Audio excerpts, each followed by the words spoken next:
How dare you touch it? You stole my ring! No, please, I didn't do it. I swear, I didn't take it. The old maid was slapped, insulted, and accused of stealing inside the billionaire's mansion. Everyone watched in silence, including the billionaire's own son. But no one knew the trembling old woman they were humiliating was actually the owner of the entire estate. She had disguised herself for one reason: to discover whether her son's fiancée truly loved him, or only wanted his billions. What happened next shocked everyone in that mansion forever. Grace Han was 62 years old, and she had buried a husband, built a shipping empire from a single rented warehouse in Busan, and raised one son almost entirely alone. That son, Daniel Han, was the only person left in the world who still made her feel like a mother instead of a chairwoman. For 29 years, she believed she had given him a good heart along with everything else money could buy. Then Daniel introduced her to Vivian. Mother, I'm so happy we're all here together. Yes, thank you so much for having me. It's truly an honor to meet you. Vivian Okafor was Nigerian-born, strikingly beautiful, with deep brown skin that seemed to glow under the mansion's chandeliers. She had come to Seoul as a runway model before branding herself as an international trade consultant, a title attached to no real company Grace could ever find. At the engagement dinner, Grace watched Vivian's eyes move toward the chandeliers, the paintings, the small jade clock that had belonged to Grace's late husband. Vivian never once asked Daniel about his childhood, his fears, or the nights he cried as a boy because his father died too young to see him grow up. A mother notices these things. She cannot always prove them, but she notices. Grace had built Han Group from nothing after her husband's death, negotiating shipping contracts with men who assumed a widow would fold within a year. She had not folded. She recognized ambition when she saw it, because she had lived inside her own ambition. Her whole life, what worried her about Vivian was not ambition. It was the absence of anything underneath it. That night, Grace sat alone with a cup of untouched tea. I don't like that girl, whatsoever.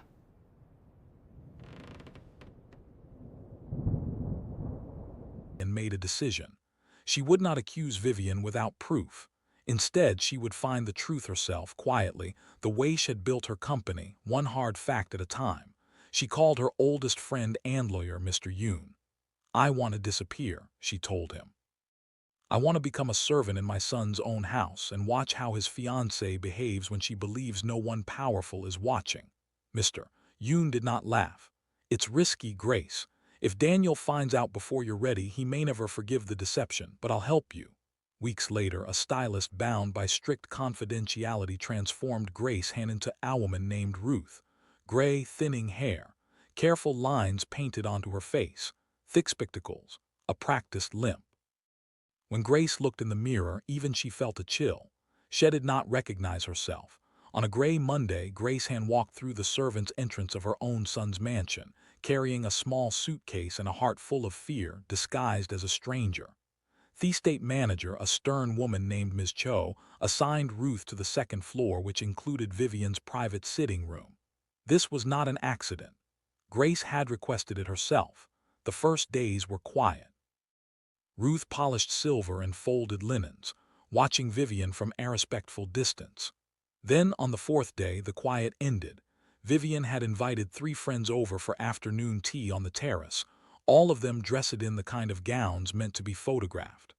Halfway through the gathering, Vivian accidentally tipped an entire pitcher of iced water, ice cubes and all, off the edge of the table and onto the white marble floor beneath her friend's feet. "Ruth," she called sweetly, not moving from her chair, smoothing the silk of her own gown, "clean this up. On your knees, please. I don't want streaks." Grace knelt on the cold, wet marble in full view of Vivian's guests, in her plain gray uniform, while Vivian sat above her in emerald silk, sipping champagne and continuing her conversation as though the old woman scrubbing at her feet were part of the furniture. One of the guests laughed softly at something Vivian whispered. Grace did not look up. She simply worked the cloth across the floor, her knees aching, her pride folded somewhere small and quiet inside her chest, and reminded herself silently why she was there. It got worse before it got better. The following week, during a garden luncheon for Daniel's business partners, Vivian summoned Ruth to refill the water glasses and then, in front of 11 guests, discovered a smear on the tablecloth. "On your knees," she said again, this time loudly enough for the whole table to hear, "and apologize to my guests for ruining their lunch." Grace knelt in the grass in front of 11 strangers and said, quietly, "I'm very sorry for the trouble, ladies and gentlemen." A few guests looked away, uncomfortable. Vivian smiled as though she had done something generous by allowing the apology to happen at all. Daniel was not present for either humiliation. He was in meetings in Gangnam both afternoons, and Vivian made certain of it before scheduling them. A young housemaid named Rose became the one bright spot in Ruth's strange new life, saving her good bread from the morning delivery, sitting with her during breaks, horrified by what she'd witnessed. "She made you kneel in the grass in front of his business partners," Rose whispered one evening. "I wanted to say something. I should have said something," Grace said quickly. "You mustn't, not yet." She squeezed Rose's hand. A person's true character is shown by how they treat someone who believes they have nothing to for. I am learning a great deal about this house by simply staying still and watching. Daniel, to his credit, remained exactly the son Grace remembered whenever he was actually present. He greeted every staff member by name. He once carried a heavy box up the stairs himself so an older groundskeeper wouldn't strain his back. Watching Herson's kindness from behind her disguise filled Grace's chest with pride, even as it deepened her fear about the woman he had chosen, and the woman's careful talent for making sure he never saw what she truly was. If you're enjoying this story, please take a moment to subscribe and turn on notifications. We bring you a new emotional story every week, and it truly helps us keep making them. Now, let's continue. It was in her 5th week that the first real danger arrived, not from a folder but from Vivian's own hands. Vivian had summoned Ruth to help her try on wedding accessories, an unusual request, and halfway through fastening a beaded veil, Vivian gripped Ruth's chin sharply to tilt her face toward the light. "Your skin," she murmured, studying Ruth's face far too closely, far too long. "You have very good skin for a woman your age, almost unnaturally good." Her fingers brushed near the edge of the careful makeup at Ruth's hairline. Grace's heart went still.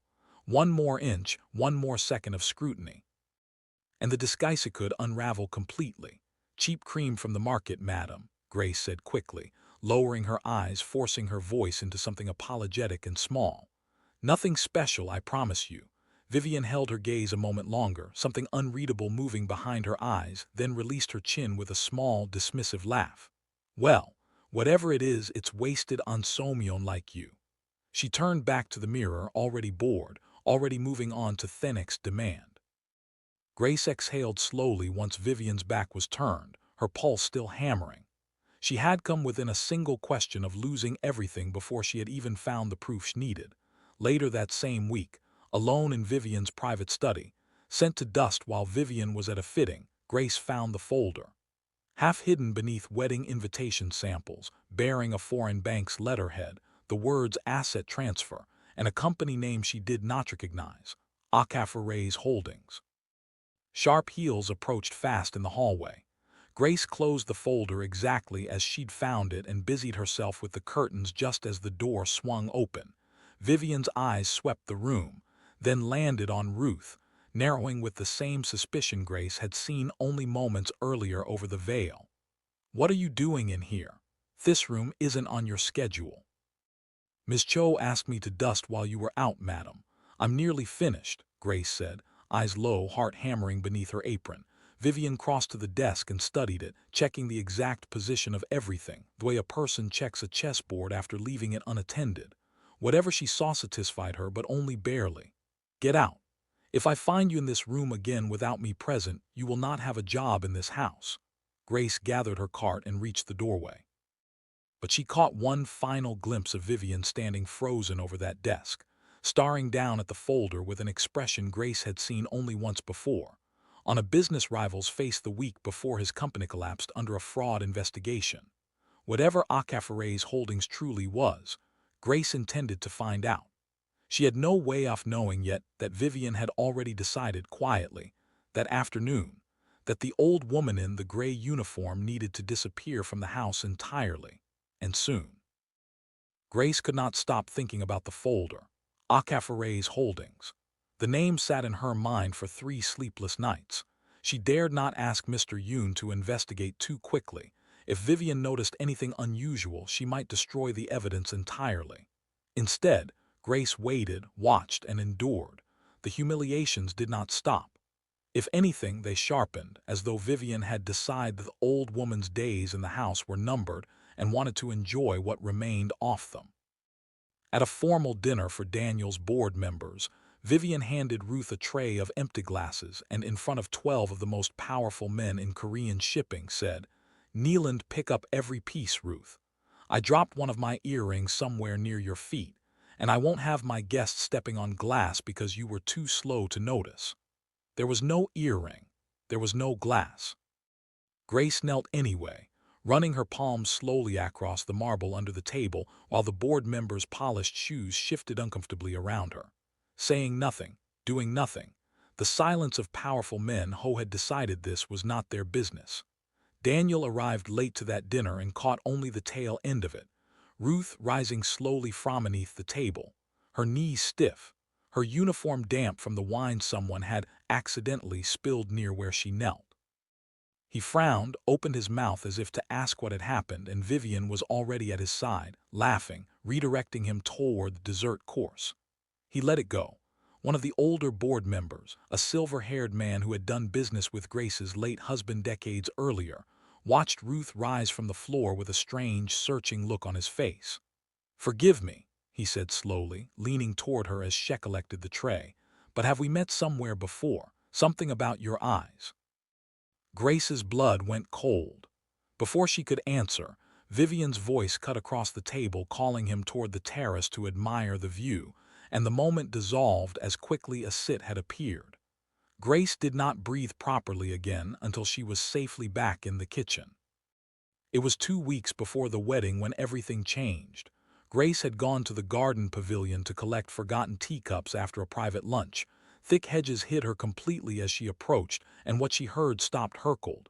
"He's sweet, I'll give him that," Vivian was saying, laughing softly to a tall man with an American accent. "But sweet gets boring fast, Marcus. 6 more months, maybe less. Once the Afrokoreana's transfer clears and my name is on the family trust, I am playing devoted fiancé. You and I will finally have what we've been planning since Lagos." Marcus laughed.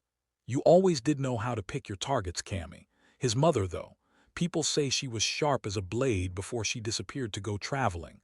Lucky for you she's not around to smell a rat. "She's old and irrelevant now," Vivian said. "Daniel has the signing power and soon, once it clears, you get your cut, and I disappear to Dubai before anyone notices the numbers don't add up. Oh, and remind me, I need that old housekeeper gone by Thursday. She's been in my study twice now. I don't like loose threads 2 weeks before a wedding." Grace stood frozen, hands trembling around the teacups. This was not only heartbreak. It was a structured financial crime, and she herself was now a marked loose thread with a deadline attached to her name. She pulled the small recorder Mr. Yoon had given her weeks earlier from her apron pocket and made sure it caught every word. That evening, Grace met Mr. Yoon in a quiet tea house, still disguised, terrified someone might recognize her even there. "Have everything," she said, sliding the device across the table. "She's planning to drain the trust through a shell company and leave him. She has a partner named Marcus. Anch's already decided to have me fired by Thursday, Mr. Yoon searched the company name himself. His face went pale. Grace, Afrokoreana assistant, knew. It's already a defendant in a civil fraud case filed by a family in London last year. Nearly $4 million lost to an engagement that ended almost exactly the way Thisson is heading. "This is enough," he said. "But you decide how. End it quietly tonight and spare Daniel the public humiliation." Grace shook her head. "If I end it quietly, some part of him will always wonder if I simply disliked her. He needs to hear it from her own mouth in front of everyone." If you're enjoying this story, please take a moment to subscribe and turn on notifications. We bring you a new emotional story every week, and it truly helps us keep making them. Now, let's continue. Thursday arrived exactly as promised. Ms. Cho called Ruth into the staff office, unable to omit her eyes. Miss Vivian says a piece of jewelry has gone missing from her dressing room and that you were the last one seen near it. I'm sorry, Ruth. I don't believe it, not really, but I have no choice. You're dismissed, effective today. It was not a reassignment this time.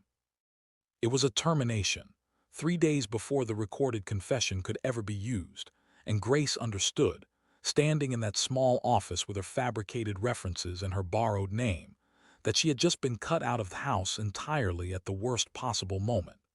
That same afternoon, Min-ho, Daniel's cousin, arrived unannounced, having spent days quietly investigating Vivian after an uneasy conversation weeks earlier. He asked for a private word with Daniel. I ran her name through every database I have access to, Min-ho said. There is no consulting firm. There are no real clients. There is a company called Afrokoreana Holdings she's listed as a director of, and it's facing a lawsuit in London for defrauding a family out of nearly $4 million. You're wrong, Daniel said, his voice tight and defensive. Vivian loves me. She's not like that. And frankly, I'm disappointed you'd bring me something this serious without real proof, 3 weeks before my wedding. I hope I'm wrong, Min-ho said quietly. I truly do. Daniel did not fully dismiss it, though his love for Vivian made him want to. That evening, he confronted her gently, expecting reassurance. Vivian cried beautifully, convincingly, and told him his own family was trying to sabotage her because she wasn't one of them. Daniel held her and apologized for even bringing it up. He told Min-ho the next morning, firmly, not to raise the subject again. Grace, now locked out of the mansion and staying in a small rented room Mr. Yoon had arranged, felt the walls closing in. She had the recording. She had Min-ho's suspicion wasted. She had 3 days and no way back inside the house before the wedding. It was Rose who saved everything. Rose showed up at the rented apartment 2 evenings later, having got the address from Ms. Cho, who had quietly kept in touch with the old woman she still didn't fully trust their own instincts about. There's an outside catering and event company handling staff for the wedding itself, Rose said breathlessly. Ms. Cho knows the manager. She can get you placed on their list for the day, under a different name entirely. No one checks event staff credentials as carefully as household staff. You'd be inside the ballroom, not the house. It might work. Grace gripped the young woman's hands, something fierce and grateful rising in her chest. Rose, if this works, I owe you a debt I will spend the rest of my life repaying.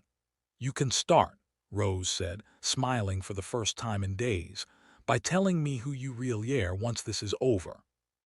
Days later, wearing a plain black event uniform instead of her old gray one, carrying a laminated badge under yet another borrowed name, Grace Han walked back through the gates of her son's mansion for his wedding day. One final disguise layered over the first, praying it would be enough to get her close enough to finish what she had started. Grace spent that night not sleeping but planning, her mind moving with the same precision that had once turned a rented warehouse into a shipping empire. She called Mr. Yoon before dawn. I'm back inside under the event company's badge. She doesn't know yet. We move at her wedding exactly as planned, but we move first. Have your team and the London family's lawyer present Saturday morning quietly as guests. And Yuna, call the financial crimes unit. Tell them what we have. If Marcus is on the property when this breaks, I want him arrested there in front of everyone, so no one in that room ever doubts what these two people truly are. It will be done, Mr. Yoon said. Grace, are you safe? I will be, she said, and for the first time in 2 months she believed it. The morning of the wedding arrived bright and cold, the mansion transformed into something out of a fairy tale, white and gold flowers cascading from every archway, 500 guests filling the grand ballroom. Among the early arrivals, seated quietly near the back, were 2 of Mr. Yoon's investigators, a solemn attorney flown in overnight from London, and though no one yet knew it, 2 plainclothes officers from the Financial Crimes Division. Grace, in her black event uniform, moved through the coat room near the entrance, her heart hammering with every guest who passed close enough to look at her twice.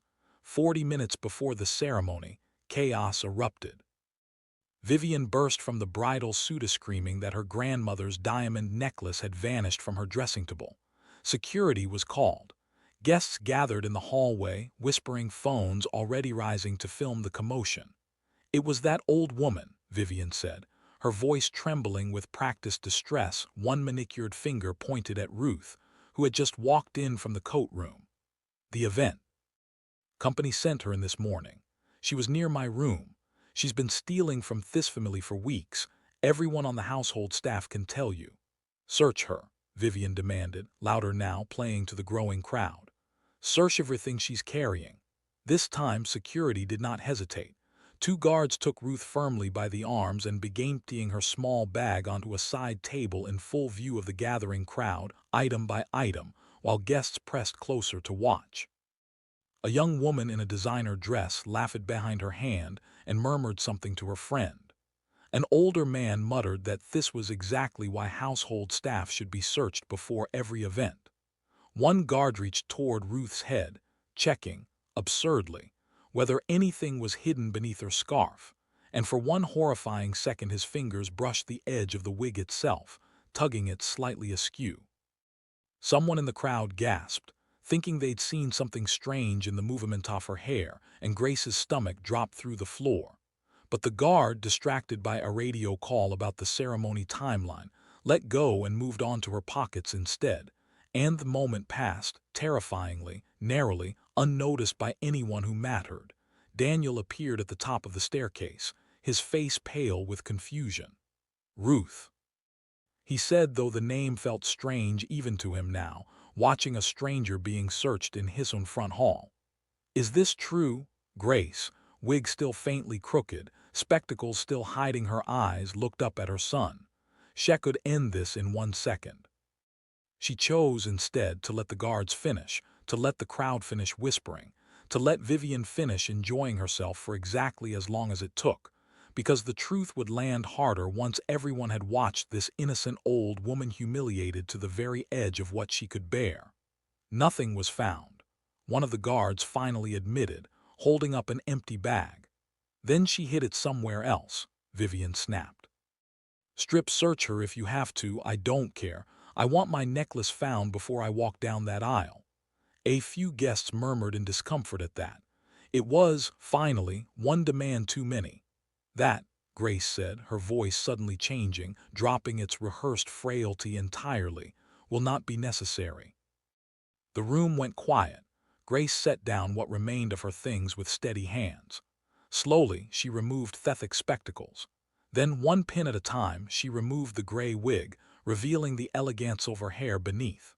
With a soft cloth, she wiped away the lines that had aged her face 4 months, revealing skin unmistakably decades younger than Ruth's had ever appeared. Gasps rippled through the ballroom like wind through wheat. Phones that had been filming Ruth's humiliation for entertainment now filmed something else entirely. Daniel's hand flew to his mouth. His legs nearly gave out. "Mom! Mom, is that you? What is happening right now?" "Hello, my darling boy," Grace said, her voice finally fully her own. "I'm sorry it had to happen this way, but I needed you to see the truth with your own eyes, all of it, before Eva said a word." If you're enjoying this story, please take a moment to subscribe and turn on notifications before we reach the ending. It truly helps us keep making stories like this one. Now, let's finish it together. Vivian's face drained of color. "This is impossible. You're supposed to be traveling. You're supposed to be gone, too old and irrelevant to notice what's happening in my own son's house." Grace finished calmly, turning her sharp eyes toward Vivian for the first time without disguise. "Those were nearly your exact words, weren't they? In the garden pavilion to a man named Marcus, or should I say, to your business partner in Afrokoreana Holdings, currently facing fraud charges in London under the name Camille Reyes." Vivian's mouth opened and closed without sound. Mr. Yoon stepped forward, a small speaker in one hand, a folder of documents in the other. Beside him rose the solemn attorney from London. "It's time everyone here heard the truth for themselves," he said, and pressed play. Vivian's own voice filled the ballroom, laughing about the transfer, about draining the trust, about how sweet gets boring fast, about wanting the old housekeeper gone by Thursday because she didn't like loose threads. Every guest heard it. Every business partner, every reporter invited to cover what was supposed to be the wedding of the year. Every phone in the room now recording something far more valuable than a society wedding. Out, Daniel said quietly to Vivian, his voice carrying a finality that needed no volume. Take whatever is legally yours and leave this house. It was at that moment that the two plainclothes officers, who had been standing near the ballroom side entrance since that morning, moved calmly through the parting crowd toward a man attempting to slip out through the service corridor with a briefcase. Marcus Riley, one officer said, holding up a badge. You're under arrest on suspicion of financial fraud and conspiracy, under warrants issued in London and Seoul. Cameras that had already been filming the confession spun instantly toward the new commotion, capturing Marcus being handcuffed against the very wall he'd hoped to disappear beside. Reporters who had arrived expecting wedding photographs now shouting questions instead. The whole scandal unfolding live in front of 500 witnesses, and within hours, themed her country.